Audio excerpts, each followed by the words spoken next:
Hello. Hoy vamos a hacer un poquito de pausa en nuestras historias de personajes bíblicos para hablar de la Biblia en sí. ¿Qué es? ¿Con qué se come? ¿Cómo se lee? ¿Por qué se lee diferente? Si es un libro como cualquier otro libro, ¿qué hace a este libro el más especial de todos los libros?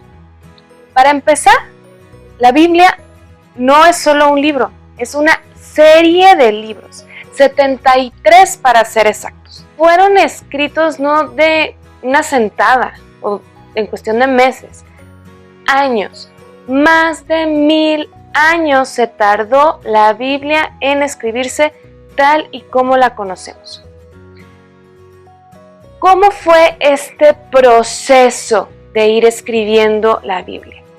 Por ejemplo, ya habíamos hablado de la historia de Abraham, de Isaac, de Jacob, pero no es como que estuviera ahí Sara escribiendo un diario o los criados grabando cómo fue la aparición de los hombres a Abraham, o hubiera un reportero cuando Abraham estaba sacrificando a Isaac.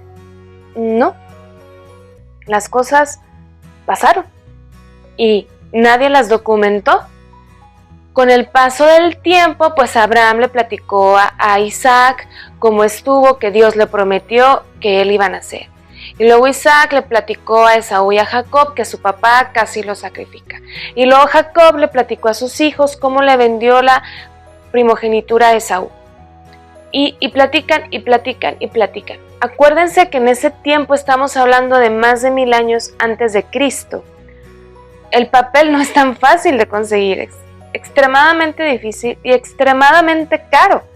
Entonces lo que era más fácil era platicar y platicar y platicar la misma historia hasta que se la aprendía. Años después del acontecimiento, a alguien se le ocurre decir: yo tengo dinero, yo lo puedo poner por escrito. Pero no solo a un alguien, a muchos alguienes. Entonces, unos van a escribir de la historia de Abraham, otros van a escribir de la historia de Isaac, otros van a escribir de la historia de Jacob. Y después otros alguienes van a juntar estas colecciones o conjuntos de escritos y los van a juntar. ¿Y qué pasa? Puede ser que haya 3 alguienes que hayan escrito la misma vocación de Abraham. Entonces lo que hace este redactor final es acomodar. Mira, aquí en esta colección voy a agarrar este pedacito, de esta colección voy a agarrar este pedacito, o las voy a poner, o las voy a acomodar. Entonces el proceso para escribir la Sagrada Escritura es muy largo, pasa por muchas manos. Entonces, habiendo tanta mano negra de las personas, ¿cómo es posible que podamos decir hasta nuestros días que es palabra de Dios? Muy fácil, porque lo es, así de sencillo. No imaginemos que el autor sagrado entró en un trance y Dios le iba moviendo la mano para que escribiera. No, Dios se vale de personas como tú y como yo, solo que vivieron hace más tiempo, para inspirarlos. Seguramente te ha pasado, si eres predicador, que preparas tu tema y le echas un montón de ganas, investigas, y al momento que lo estás haciendo, te salen cosas que dices: ay, esto no se me había ocurrido hasta este momento. O cuando alguien te pide un consejo y dices: chin, ¿qué le digo? Y en ese momento como que se te prende el foco y sabes qué decirle. Esa es la inspiración de Dios. Y aquí es a todos, absolutamente a todos los que estuvieron involucrados en este proceso, Dios los está inspirando y por eso decimos que es palabra de Dios. No es un libro científico, no intentemos leerlo como un libro científico. Muchos se apoyan, por ejemplo, en el relato de la creación para subestimar la Biblia, porque dicen: no inventes, el universo no fue creado en 6 días y que la evolución y las células y todo. Pues sí, aquí no es un libro científico.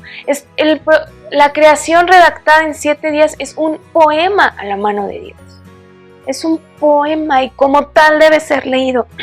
Lo que hace esta historia o esta serie de libros no es contarnos hechos históricos así tal cual como fueron, como crónica, ni tampoco explicarnos con base científica cómo fue la creación del mundo.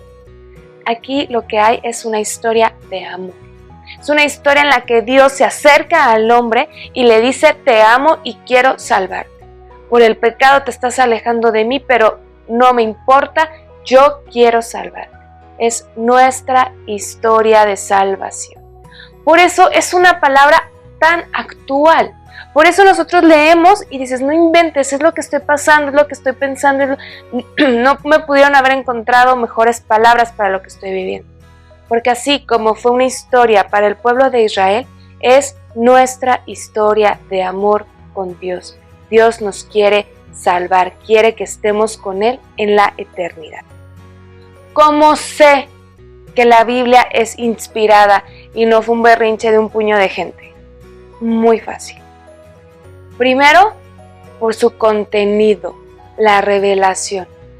La Biblia, si bien saca historias de pueblos cercanos o mitos, por ejemplo el diluvio, varias son las culturas que al mismo tiempo tienen textos del diluvio, pero el enfoque que le da la Sagrada Escritura es distinto. Es Dios creando una alianza con su pueblo, Dios que no quiere pecado. Eso no lo tienen los demás, eso es la novedad. En la Biblia encontramos cosas rarísimas como aceptar de Dios los males en Job. Así, si me porto bien, me va bien. Y Job te dice: no, si te portas bien, a lo mejor en esta vida te va mal. Y eso no significa que Dios no te quiera. Eso a nadie se le había ocurrido. Con eso sabemos que es palabra de Dios, porque Dios se va manifestando en los acontecimientos. Y más aún, les dice a las personas: hey, eso que pasó fue gracias a mí. Unidad. En toda la Biblia vamos a encontrar coherencia y unidad. No se contradice. Vamos a encontrar cosas que Jesús va a mejorar, sí. Pero es más que contradicción, es proceso. No es lo mismo lo que vamos a encontrar en las leyes del Antiguo Testamento que las enseñanzas de Jesús en el Nuevo. Pero las leyes del Antiguo Testamento van a sentar esa base para que lo que viene y nos dice Jesús se entienda mejor, se procese mejor. Entonces, la unidad ahí está, y es increíble cómo puedes ligar todos los libros, citas bíblicas por todos lados. Por ejemplo, en mi Biblia, yo me encuentro, en la parte de los lados les llamamos textos paralelos. ¿Qué significa? A lo mejor el autor sagrado no quería hacer necesariamente una referencia, pero los exégetas, los biblistas, se dan cuenta que sí está hilado con otro texto. Entonces, no podemos hablar de leer un texto aislado porque todo va en una completa y perfecta unidad. ¿Cómo sabemos que es palabra de Dios? Por la sacramentalidad. Palabra dominguera de hoy. ¿Qué es el sacramento? Es hacer visible, palpable, una realidad divina. Y eso hace la palabra de Dios. Es bien difícil rezar porque te hincas frente al Santísimo, frente a una imagen, y lo ves y sientes que estás en un monólogo, o que le estás hablando a la pared, o que no sirve de nada. Y la Biblia nos hace palpable a ese Dios que nos cuesta trabajo ver y escuchar. Cuando nosotros leemos la Sagrada Escritura, escuchamos a Dios de una manera mucho más sencilla que una oración. Y finalmente, inerrancia. No se equivoca. Retomo el punto anterior. No es un libro científico. No nos va a hablar aquí de la evolución. Nos va a decir que Dios creó al hombre de la tierra y pues cualquier científico se va a reír de ti si dices eso. Pero, en cuestión de fe, nosotros sabemos que Dios crea al hombre y le da un soplo de vida porque lo hace a su imagen y semejanza. Entonces, en cuestiones de fe no vamos a encontrar error en la Sagrada Escritura. Por eso sabemos que es inspirada y por eso nos damos cuenta. Y por eso no todos los libros están en la Biblia, aunque se hayan escrito en ese tiempo, aunque tengan título así como tipo Biblia, no quedan porque se nota que no están en concordancia con estos puntos que son consecuencias de la inspiración. Para poderla estudiar más fácil, pues nos tenemos que estructurar, para no te puedes atragantar del pastel, vámonos por mordida. Entonces, la primera división, la más grande, libros del Antiguo y del Nuevo Testamento. El Antiguo Testamento se termina de escribir alrededor del año 60-70 antes de Cristo. Entonces va a ser toda la historia del pueblo de Israel hasta antes de Cristo. Y el Nuevo Testamento se va a empezar a escribir como en el año 60 aproximadamente después de Cristo. ¿Qué nos va a decir el Nuevo Testamento? La vida de Jesús y de las primeras comunidades cristianas. En dos grandes partes vamos a dividir la Biblia. Cada pedazo lo vamos a dividir en más grupos. Cuando intento decirles a mis niños, a mis adolescentes, para ayudarles a aprenderse esto, les digo, bien fácil, apréndete el teléfono de Dios.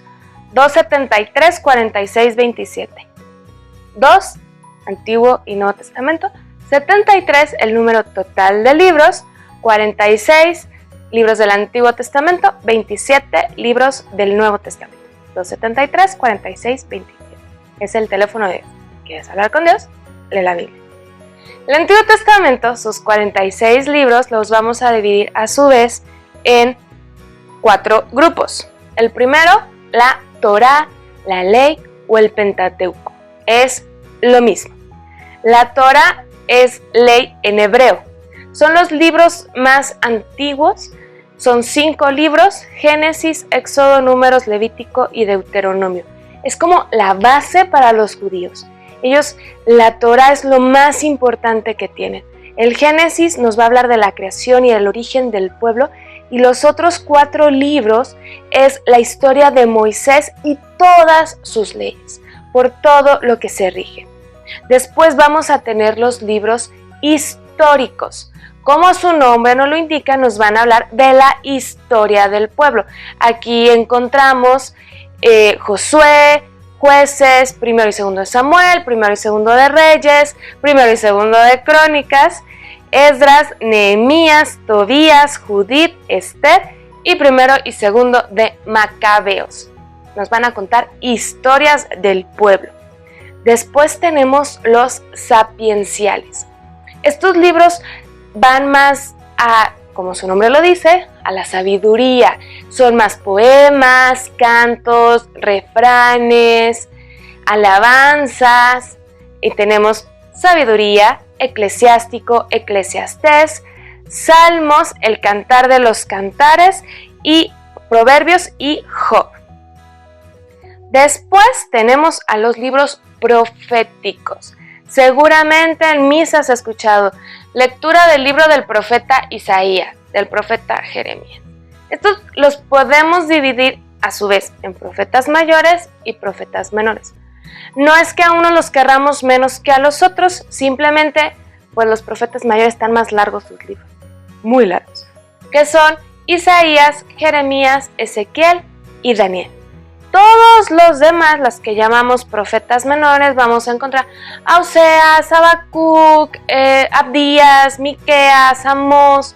No es que no sean importantes, también tienen mensajes muy hermosos y muy enriquecedores, pero sus libros son muchísimo más chiquitos, por eso los ponemos de este lado. Y con eso acabamos el Antiguo Testamento. El Nuevo Testamento lo vamos a dividir, también tiene sus libros históricos, que son los Evangelios y los Hechos de los Apóstoles, que nos cuentan la vida de Jesús y de las primeras comunidades cristianas. Después tenemos las cartas. Aquí vamos a agarrar como 3 subgrupos. Primero las cartas de Pablo, que son 13, que él escribe a sus comunidades. Después las que vamos a llamar cartas católicas, porque aunque estén en formato de carta, no están dirigidos a una comunidad en específico, sino más bien a la iglesia en general. Acuérdense que católico significa universal.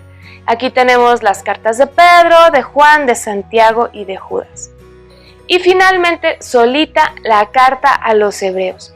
Esta quedó aquí en el grupo de las cartas, la verdad por tradición, porque ni es carta y ni era a los hebreos. Más bien es un discurso que una persona muy culta, no sabemos quién, escribe acerca de la fe y del sacerdocio de Cristo.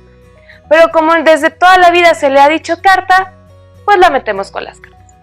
Y finalmente tenemos el Apocalipsis. Este libro, el último de la Biblia, literal se cuece aparte. No tiene relación con ninguno de los otros textos del Nuevo Testamento en un sentido literario. Ya dijimos que toda la Biblia está unida todos con todos. Hoy fue un videito un poquito más teórico, pero creo que nos puede ayudar muchísimo a entender y a tratar mejor nuestra Biblia, a leerla mejor y a sacarla con más jugo, sacarle más jugo. Entonces, espero que te haya servido. Por favor, ayúdanos a difundir, ayúdanos a compartir. Si algo quieres que se ahonde más, déjalo en los comentarios y con mucho gusto hacemos un video al respecto. Bye.